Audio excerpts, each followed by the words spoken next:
Hello friends, good morning, welcome back to my channel. Paromita ব্লগে তোমাদেরকে অনেক স্বাগত। নতুন একটা ব্লগ শুরু করছি। তো আমি দেখো স্নান টান করে শাড়ি পরে রেডি হয়ে গেছি, কারণ আজকে হচ্ছে বিশ্বকর্মা পুজো। তো আমাদের জিমে যেহেতু পুজো হয়, তো তার জন্যই আমি রেডি হয়ে গেছি। এখন সমস্ত কিছু গুছিয়ে নেব, ঘরে বসেই সমস্ত কিছু আমি রেডি করে নেব, নিয়ে জিমে গিয়ে ঠাকুর পাঠবো। এই হচ্ছে ব্যাপার, কারণ জিমে বসে সমস্ত কিছু করি না, ঘরেই আমি একদম সব ফল টল বানিয়ে ঘরের থেকে সব রেডি করে নিয়ে গিয়ে জিমে ঠাকুর বসিয়ে সমস্ত কিছু প্রসাদ দিয়ে তারপর পুজো হয়। ঠাকুরমশাই একবার এসেছিলেন এইমাত্র, এখন বাজে 10টা। ঠাকুরমশাই এসে দেখে গেলেন হয়েছে কিনা। উনি টাইম দিয়েছিলেন 11টায়, তো উনি দেখে 1 ঘন্টা আগেই চলে এসেছে। তো আমার এখনও কিছু রেডি করা হয়নি, এখন করবো। ওনাকে বললাম একটু ঘুরে আসুন, তো উনি বললেন ঠিক আছে, তাহলে 11:30 নাগাদ আসবো। তো চলো সঙ্গে থাকো।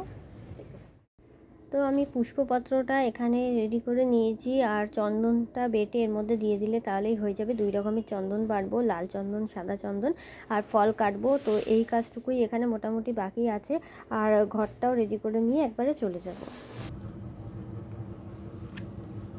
দেখি একটা করেছো?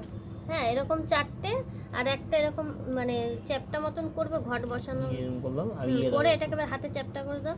ঘট বসানো, ঘর বসানো কেন?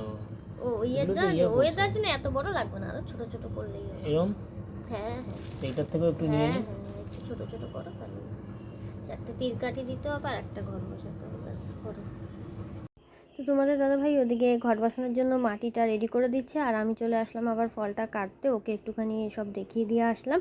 তো বটিটাও কিন্তু এই বছর নতুন বটি একদম, কারণ আগের বারে ঠাকুরের বটিটা ভেঙে গেছে, তো এইবার একদম নতুন বটি কিনে আনা হয়েছে। ঘরের বটিও নতুন আনা হয়েছে, তার সঙ্গে ঠাকুরের বটিও নতুন আনা হয়েছে, দুটো একসঙ্গেই কিনে আনা হয়েছে। তো এটা দিয়ে ভালোই বেশ কাটতে সুবিধাই হচ্ছে। তো ফল টলগুলো একেবারে বানিয়ে নেব ঘরের থেকে, আর তারপরে দেখো ওদিকে ঘরটাও রেডি করে নিয়েছি, তারপর জিমে চলে এসেছি।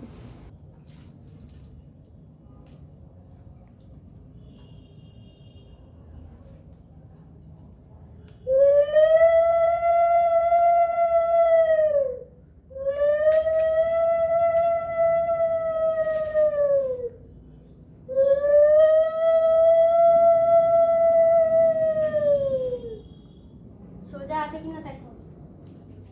এটা সোজা। সোজা বসছে? হ্যাঁ, সোজাই বসেছে, একটু এদিকটা বাঁ দিকটা একটু খা। এরকম হ্যাঁ ব্যাস ব্যাস ব্যাস, বেশি না। ঠিক আছে। হ্যাঁ, ঠিকই তো লাগছে। তাই ঘর দেবো। তোমার ঠিক লাগছে? হ্যাঁ। একটু পিছিয়ে দাও, পিছিয়ে দাও, কোন ঘরটা দেবে তো। বন্ধ করলাম রেকর্ডিং, এই ঘরটা দেবে। পড়ো মালটা পড়ো।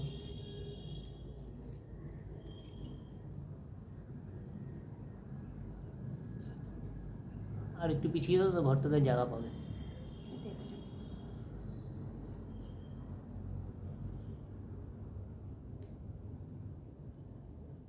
তো জিমে সমস্ত কিছু নিয়ে চলে এসেছি। দেখো এখানে ঠাকুর বসানোও হয়ে গেছে, আর সব কিছু জোগাড় করাও কমপ্লিট হয়ে গেছে। এখন শুধুমাত্র ঠাকুরমশাই আসার অপেক্ষা করছি। তো ঠাকুরমশাই আসলেই পুজো শুরু হবে। মাও গেছে ওদিকে স্নান করতে, মা এতক্ষণ রান্না করছিল, রান্না করে এখন স্নান করতে গেছে। আর তোমার দাদাভাই স্নান হয়ে গেছে, ওই এতক্ষণ সমস্ত কিছু আমাকে হাতে হাতে সব কিছু ঘরের থেকে এখানে এনে দিয়েছে। তো চলো এবার ঠাকুরমশাই আসলে পুজোয় বসবো, তো সাথে থাকো।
গেছে। তারপরে দেখো ঠাকুরমশাই এখন সমস্ত মেশিনগুলোর মধ্যে একটু ফুল দিয়ে দিচ্ছে, আর প্রত্যেকটা মেশিনে কিন্তু সিঁদুরের ফোঁটা দিয়ে দিয়েছে। প্রতি বছর কিন্তু এগুলো আমরা নিজেরাই করি, এবার ঠাকুরমশাই নিজেই দিয়ে দিলেন। সব দেখে খুব ভালো লাগলো, আর খুব সুন্দরভাবে উনি পুজো করেছে একদম নিজের মতো করে। হয়ে গেছে, 3:30 বাজে, এখন ঠাকুরমশাই গেলেন। তো আজকে তো পূর্ণিমা লেগে গেছে, ঘট আজকে তোলা যাবে না, কালকে ঘট তুলতে হবে। নিয়ে যাও, আসো। হ্যাঁ, ওই ইয়েটা নিয়ে যাও, ভুজি থালাটা নিয়ে যাও। ভুজিও কালকে এসে নিয়ে যাবে বলেছে। চলো এগুলো এখন সব গুছিয়ে নিই, গুছিয়ে নিয়ে ঘরে নিয়ে সব রাখি। হ্যাঁ, বাড়িতে পুজো হচ্ছে আর খিচুড়ি না হলে চলে, তো দুপুরবেলায় গরম গরম খিচুড়ি আর ডিমের অমলেট খাওয়াটা বেশ ভালোই হয়েছিল। তারপর সন্ধ্যাবেলায় চলে গেছিলাম জিমে, কারণ জিমে একটুখানি সন্ধে দেওয়ার ব্যাপার ছিল, তো সেখান থেকে একটুখানি ফুল নিয়ে এসে কম্পিউটারে আর আমার গয়না বানানোর যে ইয়েগুলো রয়েছে, টুলসগুলো রয়েছে আর কি, তো সেগুলোতে একটু ফুল ছুঁয়ে নিলাম। গুড ইভিনিং সবাইকে। তো দেখো এখানে সমস্ত কিছু তুলে দিয়েছি, খালি ঘটে নাড়া দেওয়া হয়নি, যেহেতু পূর্ণিমা রয়েছে, পূর্ণিমা কালকে সকালে ছাড়বে, তো সেই জন্য ঘরটায় খালি নাড়া দিতে পারিনি। আর সমস্ত কিছু এখানে যা ছিল সব তুলে এখন ফেলে দিলাম, আর সন্ধে দিয়ে দিলাম, সন্ধে দেওয়ার পরেই সব তুলে ফেলেছি ফুল টুল। আর ঘটের আর আসনেরগুলো খালি রেখে দিয়েছি, ওগুলো কালকে সকালে পূর্ণিমা ছাড়লে তারপরে তুলে দেবো। আর দধিকর্মাও করতে হবে কালকে, তো তখনই করবো আর কি। আর মোটামুটি এই জায়গা পরিষ্কার হয়ে গেছে, তো কাল সকালে তো আবার সবাই হ্যাঁ দিচ্ছি, কাল সকালে তো সবাই আবার জিমে আসবে, তো সেই কারণে আর কি পরিষ্কারটা করে দিলাম। জিমে সন্ধে দিয়ে আসছি, তারপরে রুটি করলাম, আজকে মাত্র 2টো রুটি করেছি, আমার দেওর খেয়েছে, আমরা খিচুড়ি খেয়েছি। তো খাওয়া দাওয়া কমপ্লিট হয়ে গেছে, ভিডিওটা শেষ করার জন্যই আসলাম। ভিডিওটা ভালো লাগলে অবশ্যই লাইক কমেন্ট শেয়ার করতে ভুলো না, আর চ্যানেলটা সাবস্ক্রাইব করে দিও। আমার পাশে থেকে দেখা হচ্ছে নেক্সট ব্লগ তাড়াতাড়ি। সবাই ভালো থেকো, সুস্থ থেকো, সবাইকে গুড নাইট।